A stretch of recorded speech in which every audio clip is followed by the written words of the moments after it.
घमंड किसी का भी नहीं रहता। टूटने से पहले गुल्लक को भी यही लगता है कि सारे पैसे उसी के हैं। घमंड को लेकर एक बहुत ही प्यारी कहानी है।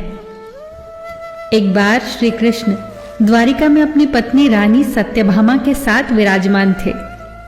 उसी वक्त सत्यभामा ने व्यंग की हंसी हंसते हुए श्री कृष्ण से पूछा, आपने त्रेता युग में राम के रूप में अवतार लिया था और उस समय आपकी पत्नी सीता बनी थी, क्या वह मुझसे भी अधिक रूपवती थी? श्री कृष्ण सत्यभामा का प्रश्न सुनकर कुछ कहने ही वाले थे कि गरुड़ ने भी उनसे प्रश्न किया, प्रभु क्या कोई इस संसार में है जो मुझसे भी तेज उड़ सकता हो? इसी बीच सुदर्शन चक्र ने भी पूछा, भगवान मेरी ही वजह से आपने कितनी बार शत्रुओं का नाश किया, क्या मुझसे भी अधिक शक्तिशाली कोई है? तीनों के प्रश्नों को सुनकर भगवान श्री कृष्ण जान गए थे कि इन तीनों को अहंकार हो गया है और इस अहंकार से उनकी मुक्ति आवश्यक है। तभी श्री कृष्ण को एक युक्ति सूझी। उन्होंने गरुड़ से कहा कि तुम हनुमान के पास जाओ और कहना कि भगवान राम और माता सीता उनकी प्रतीक्षा कर रहे हैं। गरुड़ देव तुरंत ये सुनकर चले गए। श्री कृष्ण ने सत्यभामा से भी कहा कि जब हनुमान हमारे दर्शन को आए तो आप सीता के रूप में तैयार होकर उनके सामने आइएगा। साथ ही सुदर्शन चक्र को आदेश दिया कि तुम महल के प्रवेश द्वार पर पहरा दो और ध्यान देना कि मेरी आज्ञा के बगैर कोई महल में प्रवेश न करे।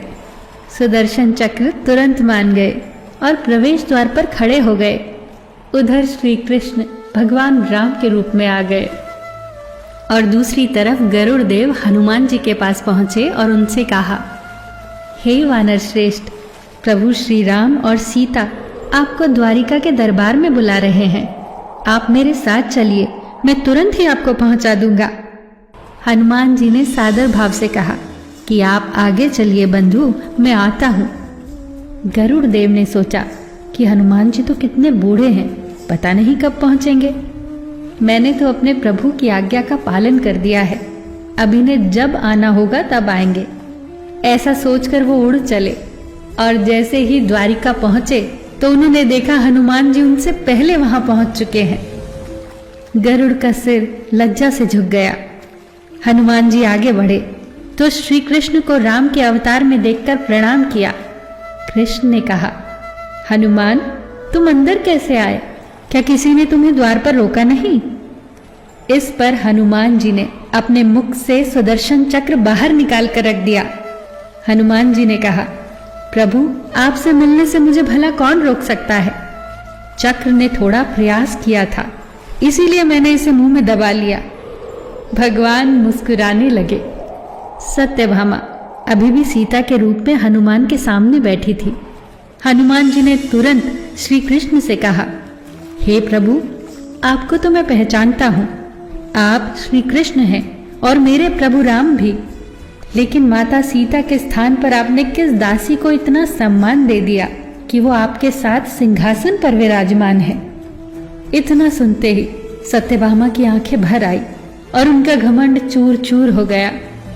साथ ही सुदर्शन और गरुड़ भी लज्जित हो गए और उन्हें समझ में आ गया कि वो घमंड में अंधे हो गए थे, जिसका टूटना अवश्यंभावी था। वो तीनों प्रभु की लीला को समझ गए। दोस्तों, किसी का अहंकार तोड़ने में ईश्वर देर नहीं करता। घमंड किसी का नहीं रहता। कितनी प्यारी बात कही है किसी ने।